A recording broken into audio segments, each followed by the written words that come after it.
দেড় বছরেরও বেশি সময় ধরে গাজায় গণহত্যা চালাচ্ছে ইসরায়েল।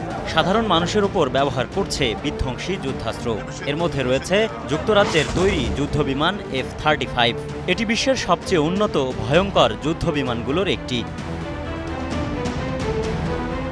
বিষয়টি আগেই বুঝতে পেরেছিল ব্রিটিশ সরকার। ফলে গত বছরের সেপ্টেম্বরে ইসরায়েলে ৩০টি অস্ত্র রপ্তানি নিষিদ্ধ করেছিল দেশটি। এর মধ্যে ছিল যুদ্ধযান, ড্রোন, হেলিকপ্টারে ব্যবহৃত যন্ত্রাংশ।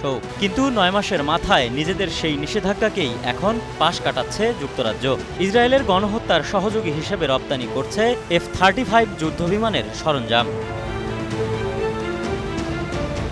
নতুন করে এই সরঞ্জাম ইসরায়েলে রপ্তানি করার পরোক্ষভাবে অনুমোদন দিয়েছে ব্রিটিশ সরকার। এরপরই এর আইনি ভিত্তি নিয়ে প্রশ্ন তুলেছেন খোদ দেশটির ক্ষমতাসীন লেবার পার্টির এমপি সারাহ চ্যাম্পিয়ন। সুস্পষ্ট ব্যাখ্যা চেয়ে বাণিজ্যমন্ত্রীর কাছে দিয়েছেন চিঠি। আগামী ১১ জুলাইয়ের মধ্যে দিতে হবে এর জবাব।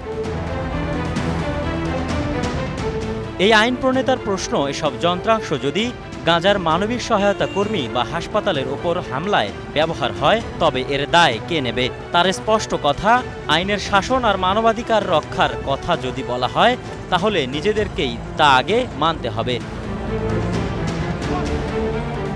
এটিকে আইনি ফাঁক বলছে মানবাধিকার সংগঠনগুলো। গণহত্যা প্রতিরোধ চুক্তি অনুযায়ী এসব যন্ত্রাংশ রপ্তানি বন্ধ করা ব্রিটেনের উচিত ছিল বলে মত মানবাধিকার কর্মীদের।